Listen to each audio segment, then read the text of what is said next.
बच्चों, संज्ञा का चौथा भेद है द्रव्यवाचक संज्ञा।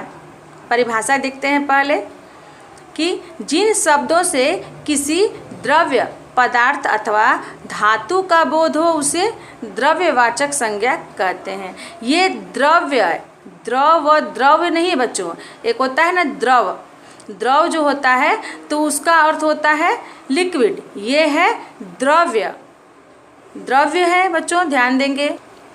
यहाँ ये द्रव्य है, द्रव, ये द्रव्य जो होता है ये द्रव, ये होता है लिक्विड, ये होता है लिक्विड, जबकि ये दिया है द्रव्य, द्रव्य, द्रव्य, इसका अर्थ होता है पदार्थ, पदार्थ या इसको मैटर कहते हैं। ये द्रव्य है, मैटर इसको बोलते हैं। और ये द्रव्य, ये ठोस, द्रव्य और गैस, वो वाली अवस्था है। पदार्थ की 3 अवस्थाएं होती हैं, उसमें का ये द्रव, द्रव इसका है लिक्विड, और ये द्रव्य यानी कि पदार्थ। बच्चों, आप इन दोनों में जरा भी कंफ्यूज नहीं होंगे, जरा भी भ्रमित नहीं होंगे कि द्रव्य मतलब सारे द्रव लिक्विड आएंगे इसमें, नहीं। बच्चे, बहुत बच्चे जो होते हैं वो ये सोचकर यहाँ पे कंफ्यूज हो जाते हैं, बच्चे जो भ्रमित हो जाते हैं कि द्रव्य ये वही ठोस, द्रव, गैस का द्रव्य है। नहीं बच्चों, ये हुए द्रव्य, पदार्थ, द्रव्य मतलब पदार्थ, और ये द्रव, द्रव मतलब होता है लिक्विड। तो द्रव इस पदार्थ के अंतर्गत में आएंगे। पदार्थ में ठोस होता है, पदार्थ की 3 अवस्थाएं होती हैं, ठोस, द्रव और गैस। तो तीनों अवस्थाएं जो हैं द्रव्यवाचक संज्ञा के अंतर्गत आएंगी। जैसे मैं कुछ उदाहरण दे रही हूँ आपको कि दूध, पानी, सोना, बर्फ, ईंट, आटा, चावल, ये सारे किस में आएंगे? ये सारे आएंगे द्रव्यवाचक संज्ञा में। और द्रव्यवाचक संज्ञा किसे कहेंगे? जिन शब्दों से किसी द्रव्य, पदार्थ अथवा धातु का बोध हो, धातु का भी बोध हो, उसे द्रव्यवाचक कहेंगे। धातु मतलब मेटल, धातु मतलब मेटल होता है। धातु में सोना भी आएगा, चांदी भी आएगा, तांबा भी आएगा, पीतल भी आएगा, टंगस्टन भी आएगा, बताइए आपको।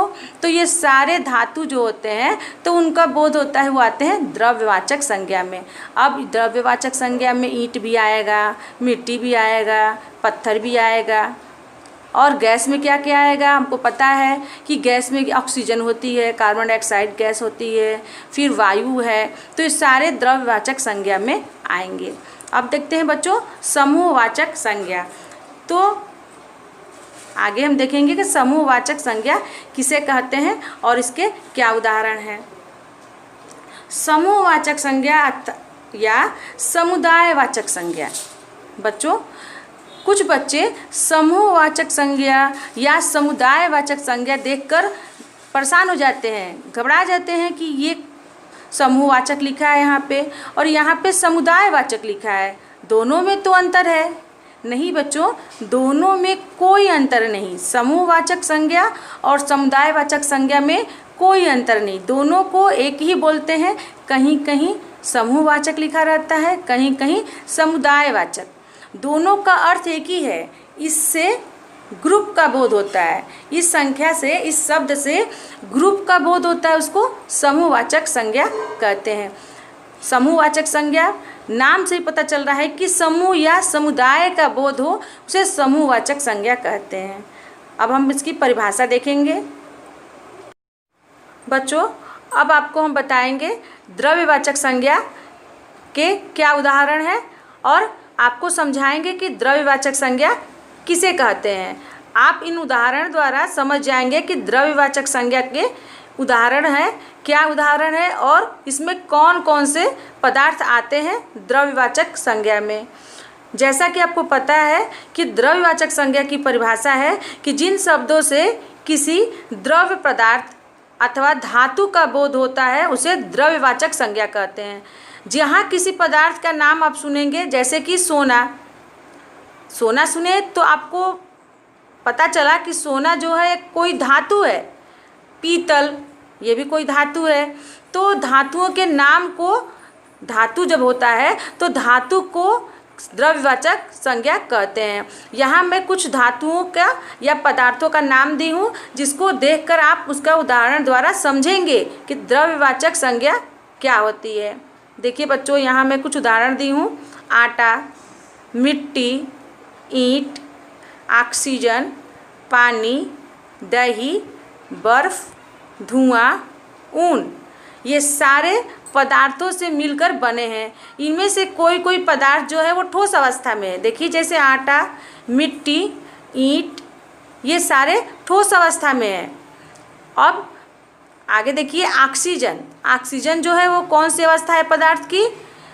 आपको पता है कि पदार्थ की 3 अवस्था होती है, पता ही आपको, ठोस, द्रव्य और गैस। पदार्थ की 3 अवस्था होती है। तो ठोस अवस्था, सॉलिड स्टेज में हम देखते हैं आटा, मिट्टी, ईंट। अब आते हैं लिक्विड। लिक्विड स्टेज में यानी कि द्रव में पानी, दही। पानी और दही जो है पदार्थ की दूसरी अवस्था है। तो ऑक्सीजन कौन सी अवस्था है? ऑक्सीजन जो है वो गैस की अवस्था है। तो ऑक्सीजन भी आएगा द्रव्यवाचक संज्ञा में। और कुछ उदाहरण देखते हैं। बर्फ, धुआं, ऊन। बर्फ जो है वो भी आता है ठोस में, धुआं आएगा गैस में, ऊन, रुई, ये सारे जो आएंगे ये पदार्थ में आएंगे। कौन से पदार्थ में आएंगे? ठोस पदार्थ में आएंगे। बर्फ़ का जब पानी बन जाएगा तो वो बर्फ़ जो है वो ठोस से द्रव में बन जाएगा। बच्चों, इस उदाहरण द्वारा आपको द्रव्यवाचक संज्ञा समझ में आया? आ गया समझ में? मैंने आपको द्रव्यवाचक संज्ञा के उदाहरण जो दिए हैं, आप इन उदाहरण द्वारा द्रव्यवाचक संज्ञा को अच्छी तरह समझ गए होंगे। मुझे आशा है कि आपको समझ में आ गया होगा।